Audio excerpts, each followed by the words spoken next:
Innal hamdalillah nahmaduhu wa nasta'inuhu wa nastaghfiruh wa na'udzu billahi min syururi anfusina wa min sayyiati a'malina may yahdihillah fala mudhillalah wa ma yudlil fala hadiyalah. Asyhadu an la ilaha illallah wahdahu la syarikalah wa asyhadu anna Muhammadan abduhu wa rasuluhu amma ba'du. Faqala Allah ta'ala fil Qur'anil Karim a'udzu billahi samii'il 'alim minasyaitonir rajim min hamzihi wa nabhihi wa nafsihi. Ya ayyuhalladzina amanu tubu ilallahi taubatan nasuha asa rabbukum ayyukaffira ankum sayyiatikum wa yudkhilakum jannatin tajri min tahtihal anhar. Shadaqallahul adzim wa sami'na wa ata'na ghufranaka rabbana wa ilaikal masir.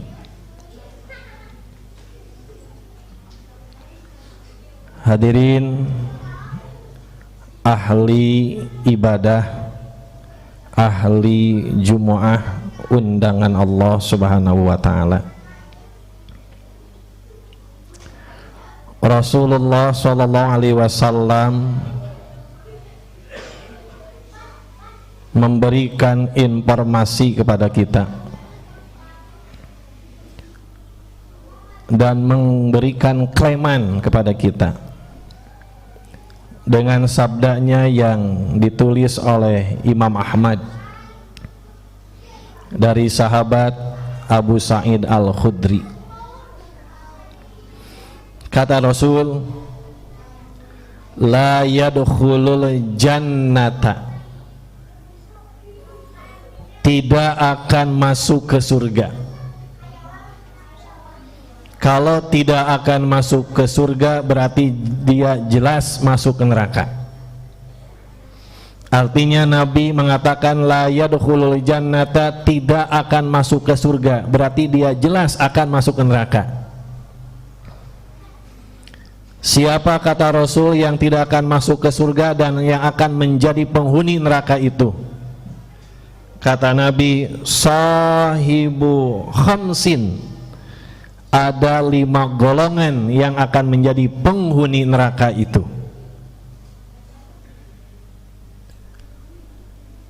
Yang pertama, Rasul mengatakan yang akan menjadi penghuni neraka itu, kata Nabi, mudminu khamrin, orang yang suka meminum atau memakan khamar. Imam Al-Juhaili di dalam tafsir Al-Munirnya, beliau mengatakan yang disebut al-khamru itu artinya as-satru atau al-ghatiyu. Khamar itu artinya al-satru, sesuatu yang bisa menutupi. Yang dimaksud bahwa khamar itu sesuatu yang bisa menutupi adalah li'annaha, lantaran dia itu disebut khamar, tasturul akla wa tughatihi, sebab dia menutupi akal. Itu khamar. Jadi setiap perkara yang bisa menutupi akal itu termasuk kepada khamar, baik yang sifatnya cairan ataupun yang sifatnya dalam bentuk tidak cair. Bahasa kita adalah arak, atau bahasa kita adalah narkoba. Sebab sesuatu itu al-khamru bisa menutupi akal itu. Nah, setiap sesuatu yang bisa menutupi akal maka itu kata Imam Al-Juhaili disebut al-khamru, namanya khamr. Nah, Nabi mengatakan la yadkhulul jannata, tidak akan masuk ke surga, artinya menjadi penghuni neraka. Siapa? Mudminul khamri, peminum arak, pecandu arak. Malahan Nabi SAW mengingatkan kepada kita, waman mata mudminan lil khamri, siapa saja orang yang dia matinya dengan sebab meminum khamar, siapa saja orang yang matinya dengan sebab memakan narkoba, khamar itu, maka kata Nabi, saqahullahu azza wa jalla, Allah subhanahu wa ta'ala akan memberikan minum kepada orang itu min nahril Gutah, dari sungai Gutah. Apa yang disebut dengan sungai Gutah?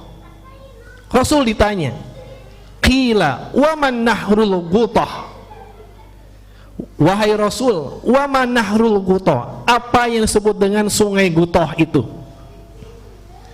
Ketika Nabi ditanya, yang disebut dengan sungai Gutah itu adalah nahrun, satu sungai, yajri, yang mengalir di sungai itu airnya, min purujil mumisati, dari kelamin-kelamin para penjinah.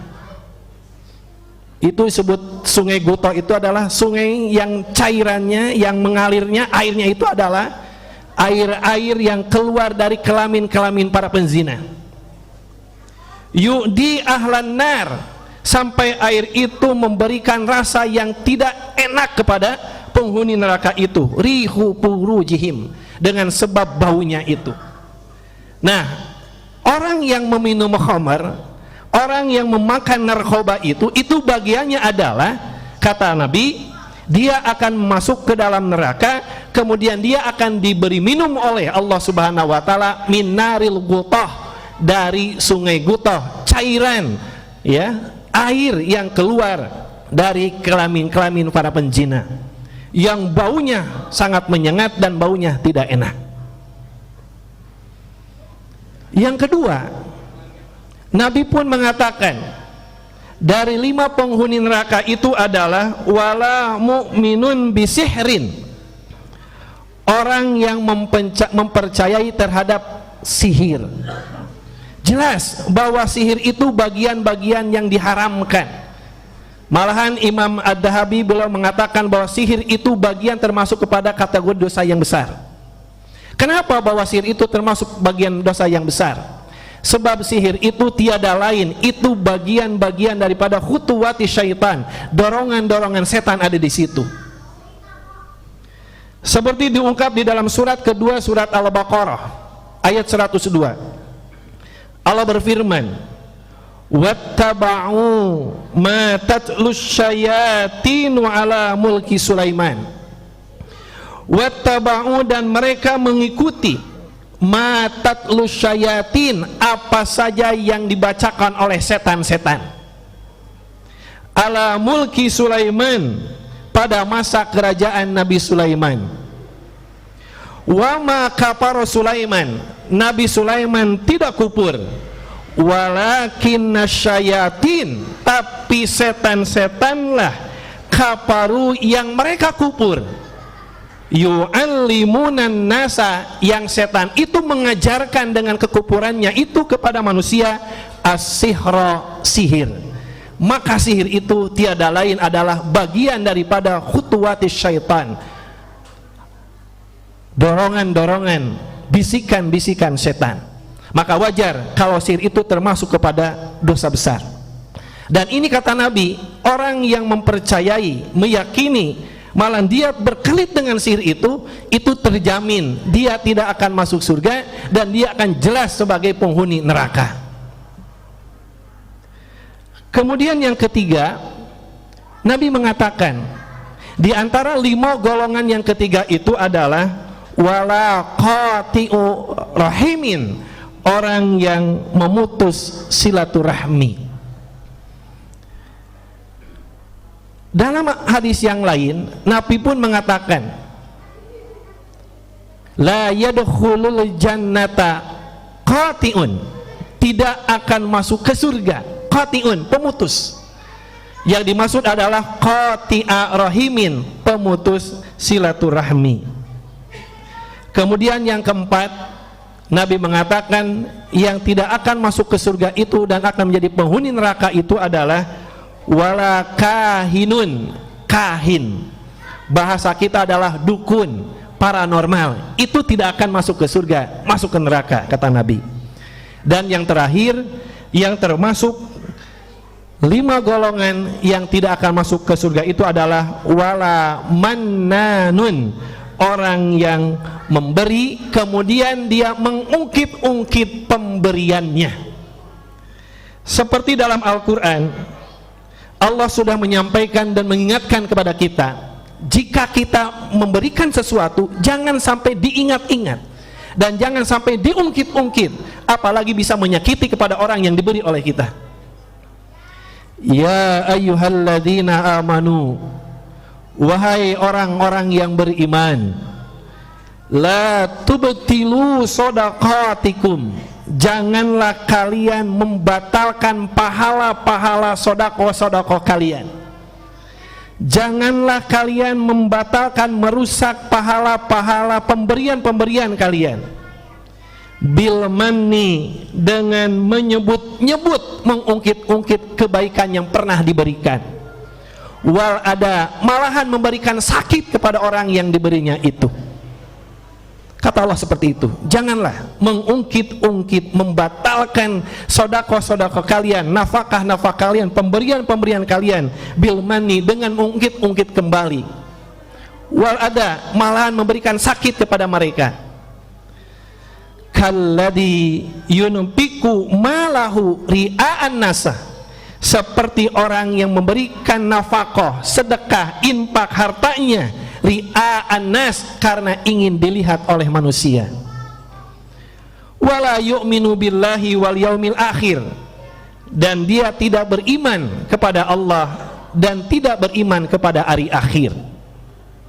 Lalu Allah menggambarkan orang yang memberikan sesuatu kemudian dia mengingat-ingat, mengungkit-ungkit kembali pemberiannya itu. Pamathaluhu, maka perumpamaannya, misilnya itu, kamasali sopwanin, seperti sopwan, hujan besar, seperti debu, seperti batu licin, alaihi turabun, yang di atasnya ada debu. Itu digambarkan oleh Allah, seperti batu licin, alaihi turabun, di atasnya ada debu. Fa'asobahu wabilun, kemudian ada turun hujan yang sangat besar, asobahu, menyambar debu itu. Apa yang terjadi? Patarokahu solda, maka tinggallah batu yang licin itu. Inilah orang yang berikan sesuatu pemberian kemudian dia mengingat-ingatkan kembali, itu digambarkan oleh Allah seperti batu yang licin, kemudian di atas batu itu ada debu, kemudian debu itu disamar oleh hujan yang sangat deras, yang sangat besar. Kita tidak akan terbayang, artinya akan hilanglah kebaikannya itu. La yaqdiruna ala syai'in mimma kasabu wallahu la yahdil qaumal kafirin. Inilah yang termasuk kepada 5 golongan yang disebut oleh Nabi yang tidak akan masuk ke surga dan dia pasti masuk neraka adalah wala mannanun, orang yang selalu mengungkit-ungkit dari kebaikan-kebaikan, orang yang selalu mengungkit-ungkit dari pemberian-pemberian. Barakallahu li walakum.